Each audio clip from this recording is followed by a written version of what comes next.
જય માતાજી, જય દ્વારકાધીશ મિત્રો, કેમ છો બધા? મજામાં છો? બધાનું નવા વિડીયોમાં હાર્દિક સ્વાગત કરું છું। ચેનલમાં જો નવા હોય તો લાઇક શેર સબસ્ક્રાઈબ કરી નાખજો। તમને એમ થતું છે મિત્રો કે વારેથી ચેનલમાં લાઇક શેર સબસ્ક્રાઈબ કરવાનું છે, તો મિત્રો અમુક માણસને ન ખબર પડતી હોય ને કે સબસ્ક્રાઈબ કઈ રીતે કરવું, તો એના માટે જેને ખબર પડે ને મિત્રો એને કોઈને ખોટું લગાડવાનું નથી। તમને ગમે તો કરજો, બાકી પરાને તમે સબસ્ક્રાઈબ કરશો ને તમે જોઈ જોવો તો મારા કોઈ જાતનો ફાયદો નથી મિત્રો। જેને વિડીયો ગમે છે, જેને માહિતી જોતી છે એ સબસ્ક્રાઈબ કરશે તો એને અવારનવાર માહિતી મળશે। જેને મિત્રો નથી જોવો એને તમે સબસ્ક્રાઈબ કરશે તો મારા કોઈ કામનું નહીં।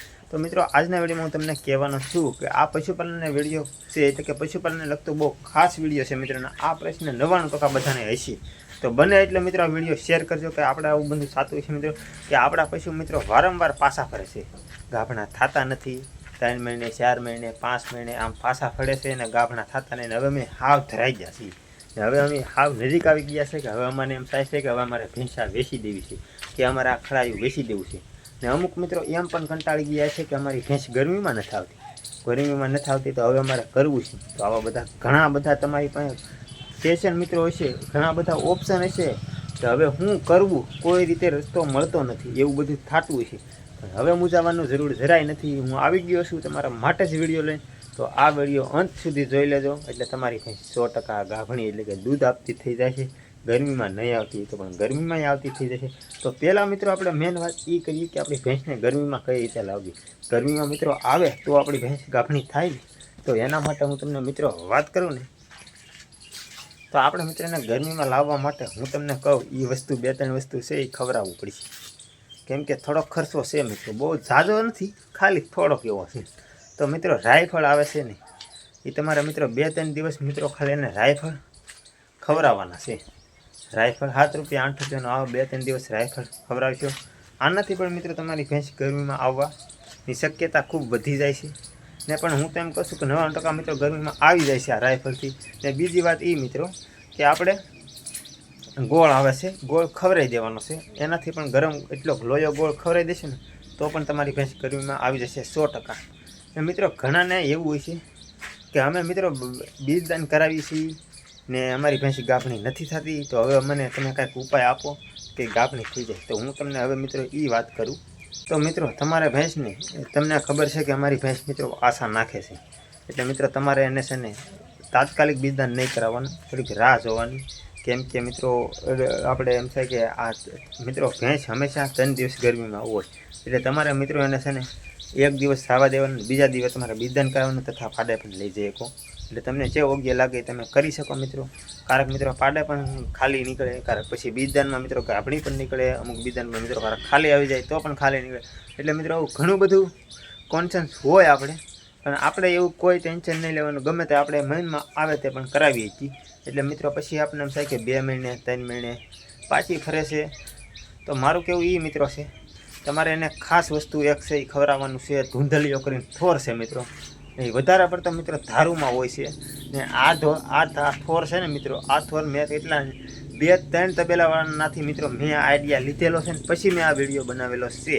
એટલે તમારે કોઈ જાતનું ટેન્શન લેવાનું નથી અને તમારે કોઈ જાતની પણ નુકસાની આમાં ભેંસને પોસાડશે નહીં। પછી તમારા મિત્રો ખડાયું પાછું ફરતું હોય કે ભેંસ કે વેતરાવ ગમે તે હોય, બાકી કે ગાય, મૂંઝાવાનું નથી। આ વિડીયો તમારા માટે ઇમ્પોર્ટન્ટ છે, એટલે કે તમને બધી માહિતી આ વિડીયોમાં મળશે। ને તમે હવે આ વિડીયો જોયા પછી તમે જ મને કોમેન્ટમાં કહેશો કે અમારી ભેંસ તો ગાભણી થઈ ગઈ ને દૂધ હવે આપતી થઈ ગઈ। તો મિત્રો તમારે એ ધારુમાં ધૂંધલીઓ થોર એને મિત્રો તમારે 7-8 દિવસ આ પ્રયોગ કરવાનો છે ભેંસને ખવડાવવા બાદ।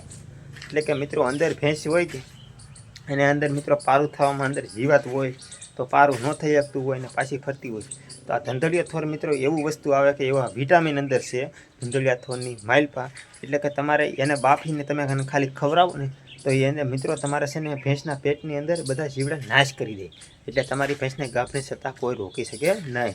તો આવું બધું મિત્રો હોય આપણા ભેંસની અંદર। મિત્રો ઘણાને એવું હોય છે કે અમે કોથળી સાફ કરાવી ભેંસની, કેટલા 400-500 રૂપિયા બગાડ્યા છતાં અમારી ભેંસ ખાલી ફરે। તો મિત્રો એવું કોઈ કરાવે તમારી ભેંસ ગાભણી થાય નહીં, એટલે એવા કોઈ ખોટા પૈસા બગાડતા નહીં। તમને હું મારા માટે છે ને દેશી ઉપાય બને ને એટલે હું તમારા માટે મિત્રો દેશી ઉપાય લાવતો રહીશ, ગમે નથી ભલે 2 દિવસ વિડીયો મોડો આવશે, પણ જેથી વિડીયો આવશે તેથી મિત્રો તમારા માટે ઇમ્પોર્ટ વિડીયો આવશે। પણ મિત્રો પછી તમારે થોડ ધારુમાંથી તમને ચડી જાય ન જડે તો મિત્રો મને કોમેન્ટ કરજો, હું તમને થોડોક જેટલો મારાથી સાશે એટલી સહાય કરી. તો મિત્રો તમારે અને એક અવળોક દાંડલો લાવવાનો મિત્રો. દાંડલો લાવીને તમારે ગરમ પાણી એટલે કે 2-3 કળશા પાણીમાં બાફા મેલી દેવાનો છે. અને બફાઈ જાય ને મિત્રો એટલે પછી તમારે એને પાવાનો છે, ગાળી નાખવાનો છે પેલા ગરણામાં. આ ગાળ્યા બાદ પછી મિત્રો તમારે ભેંસને પાઈ દેવાનું છે 10 દિવસ.